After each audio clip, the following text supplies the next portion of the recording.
Last month, Bagram Air Base, which is about 30 miles north of Kabul, plunged into darkness. Nothing like that had ever happened before. Bagram is more than an air base. It's an enormous piece of property. It's the size of a small town. It had a hospital, shops, gyms, 2 runways, rows of hangars and barracks.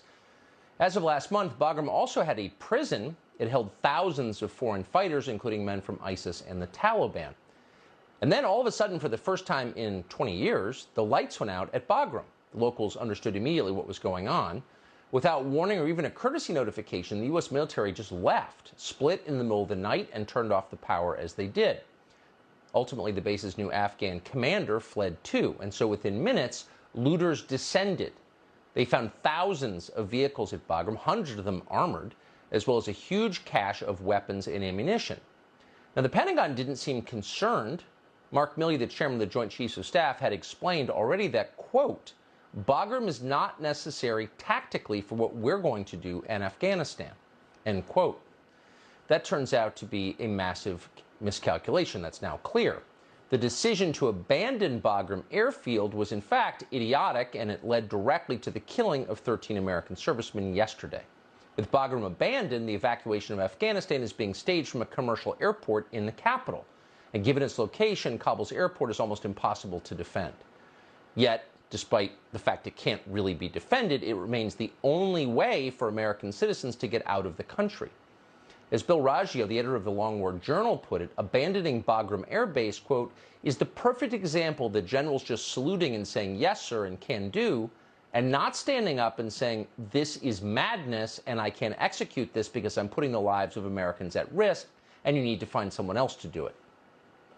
Tragically, no one in authority was brave enough to say that. Instead, at every turn, they made unwise decisions that seemed designed to make the country they serve weaker, to humiliate the United States. What's interesting is that these very same people are now overseeing what may be the largest airlift in generations, an airlift of thousands of Afghan citizens into the West and into our country. So how is that airlift going? You're hearing a lot about it, but very few details. Who, for example, are all these Afghans? Many of whom are on their way here. The truth is, despite what they are telling you, we have no real idea who they are. We just don't know. We just learned, for example, that at least 100 of the refugees the American military has flown out of Kabul, people we've been told repeatedly are heroes by definition, are in fact on terror watch lists. One man we evacuated apparently works directly for ISIS. Today, an Afghan interpreter told Fox News that this sort of thing is happening all the time. People are getting on planes in Kabul without any proof of identification whatsoever. It's like voting in California. Listen.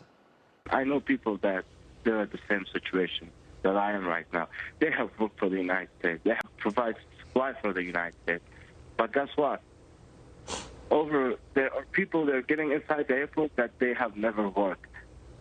They knew somebody with a green card. They know somebody with a passport. That's how they got to inside. I know people that they're inside, but they never worked. So that's not an analyst on MSNBC. That's someone at the Kabul airport. And if you listen carefully, you hear a lot of stories just like that one. One pilot with United Airlines, someone who's flying people out of Kabul as part of the civilian reserve airlift fleet, just told Fox News he was simply told to evacuate people from Afghanistan. No details beyond that. The pilot said he was never given a passenger manifest, and that when his airplane arrived at Dulles Airport outside Washington, the State Department refused to share any passenger information with Customs and Border Patrol. They just whisked right on through.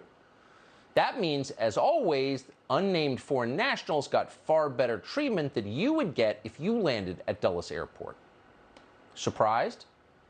But again, there's a lot of this.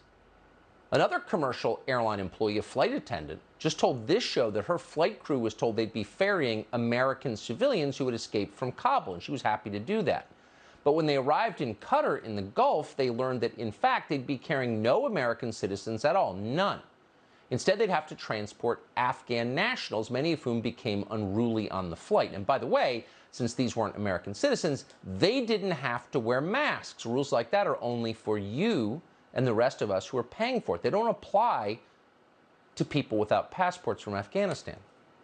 Now, that may shock you, but trust us, It's normal in Washington. The Democratic Party is actively demanding it, of course. They view every refugee as a potential new voter. You'll remember that Sandy Cortez was very worried about all those unvetted Trump voters wandering through what they thought was their capital on January 6th.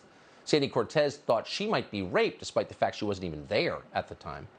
But strangely, Cortez, so sensitive about her own safety, is not in the least concerned about sending huge and still unknown numbers of refugees into your neighborhood. She has seen, we have all seen, what Afghan migration has done to Europe over the past 6 years, and apparently she approves of it. She wants more. In order to carry out and in order to make good on the role that we have played in this violence, we have a responsibility to make a home for the people whose lives have been upended by interventionist U.S. foreign policy. Yeah. And so as a result, I'm proud to have co-led a letter with Representative Barbara Lee to ask and urge the Biden administration to as they set their refugee quotas, to make it no less than 200,000. So the macro question is, why do silly children like that have any power whatsoever in this country? Why should some girl from BU who knows nothing, has never done anything in her whole life, be in charge of the way your country looks going forward for the next 100 years? Who knows? That's democracy as we practice it. But listen carefully to what she's saying. No fewer than 200,000 refugees. Why? Because we're evil and we deserve it. Wait a second.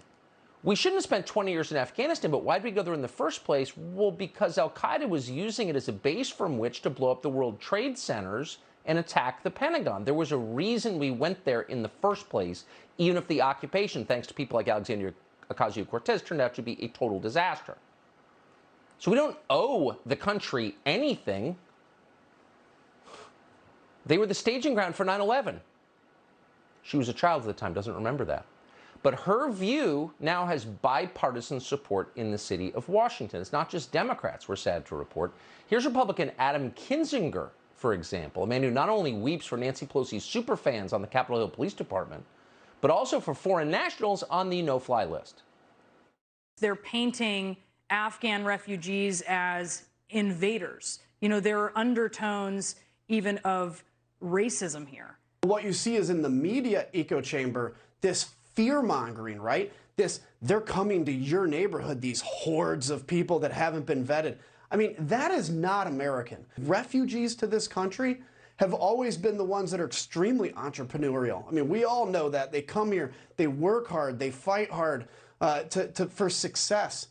And so if anybody wants to go out and fearmonger and continue that darkness in your heart and speak in it so you can win an election, A, you're either evil at your heart yourself, or B, you're a charlatan who's only interested in winning re-election, and you truly can't say you care about the health of the American people.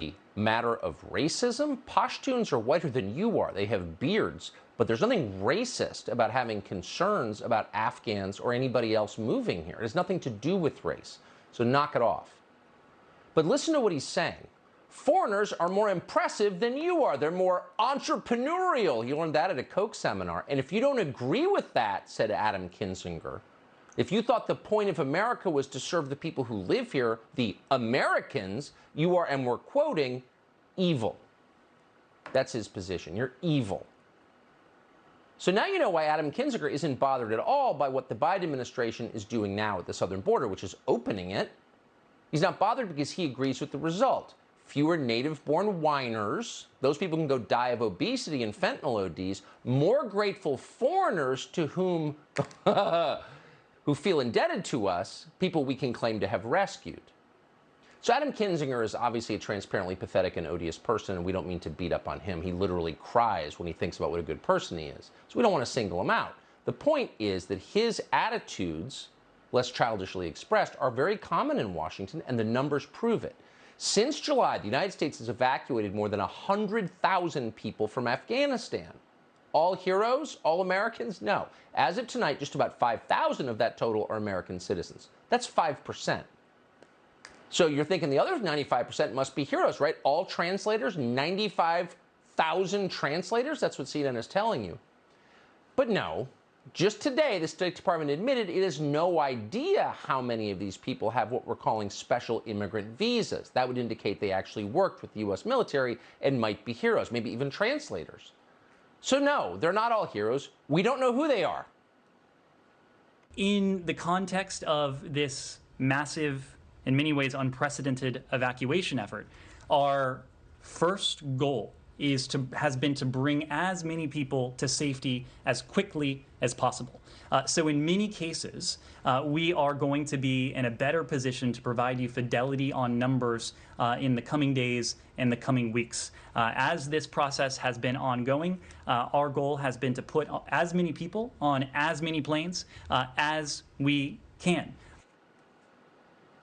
So to restate, they're not all heroes. We can't say that because we don't know who they are. The head of U.S. Northern Command, General Glenn Van Herk, just admitted this. He told our Jennifer Griffin that more than half of the Afghan refugees coming into the United States do not have special immigrant visas. So they didn't work for the U.S. military. They're not heroes. They're not translators. So why do we have a moral obligation to let them live here and give them free health care? We have no proof that they're loyal. We don't even know if they're entrepreneurial, as Adam Kinzinger might say. So why are we taking them into the country? Well, the military won't say. Instead, the Pentagon is just doing it and then building housing for them. Today, the Department of Defense can announce that it has authorized Marine Corps Base Quantico, Virginia, Fort Pickett, Virginia, and Holloman Air Force Base, New Mexico, to provide additional support to the U.S. mission to evacuate Afghan special immigrant visa applicants, their families, and other at-risk individuals.